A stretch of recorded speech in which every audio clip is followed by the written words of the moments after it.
ये हमारे बड़ी मजबूती और तवानाई के साथ सीमांचल के, किशनगंज के, अररिया के, पूर्णिया के, कटिहार के या फिर बिहार के मजदूर मुसलमानों के, दलितों के, कमजोरों के मसाइल को बड़ी तवानाई के साथ असम्बली में उठा रही है।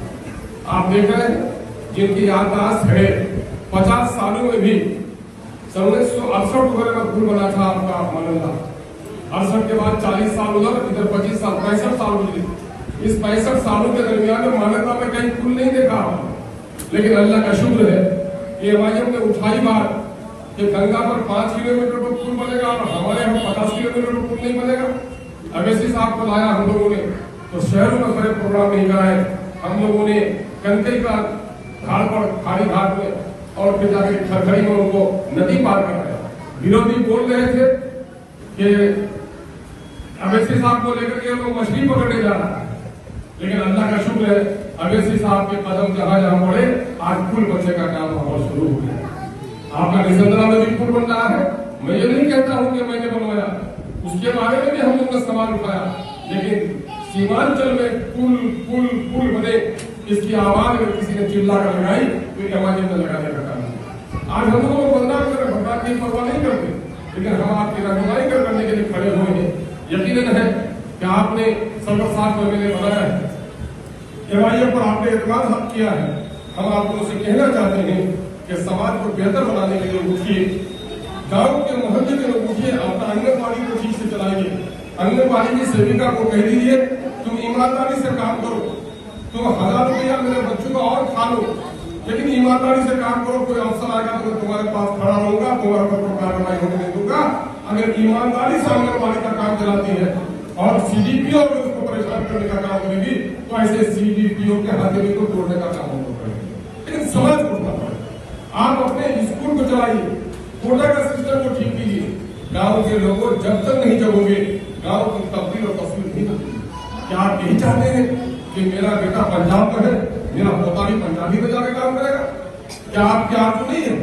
अभी हम लोग सफर से आ रहे हैं, आप लोग जाते होंगे, आप किशनगंज में, अररिया में, पूर्णिया में, कटिहार में, इवन के पटना में भी जाइए, जितना ट्रेन के लिए रश होता है मुसाफिर होगा, उसको बकरी खस्सी को भी इस तरह कस के नहीं जाता है जिस ट्रेन में कसते जाते हैं।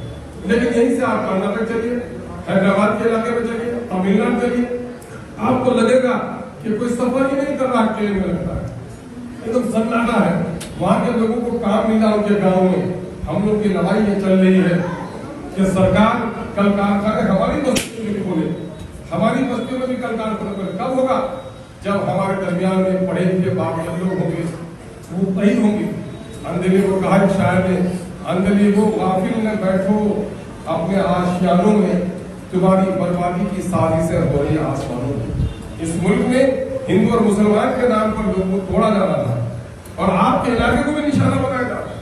हमारे यहाँ हिंदू और मुसलमानों का जो प्रेम है, ये प्रेम पूरे भारत में कहीं नहीं।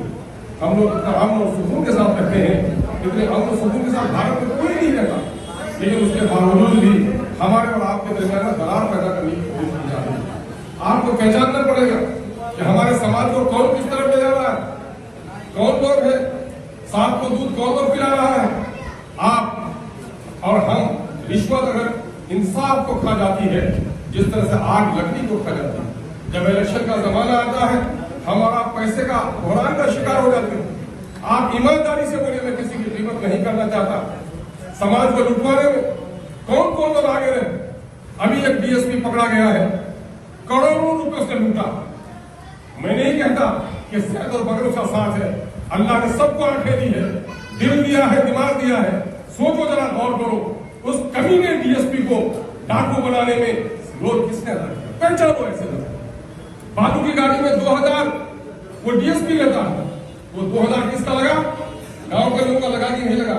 इन गांव के लोगों को लुटवाकर अगर कोई पैसे बांटता है, 4 कुत्तों को रख देता है चौक पर और वो कुत्ता आवाज लगाता है तो समझ लो मेरा चौकीदार है। ऐसे डाकुओं से आपको खबरदार होना पड़ेगा।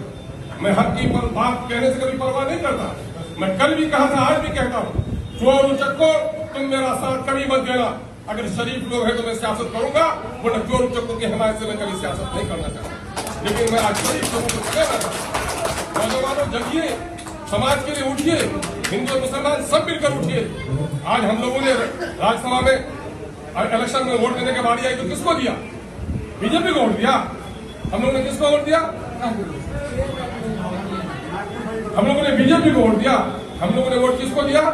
फिर वही सेकुलर जो लोग कहते हैं उसको वोट दिया। लेकिन हमको हर तरफ से बदनाम करने की कोशिश की जा रही है।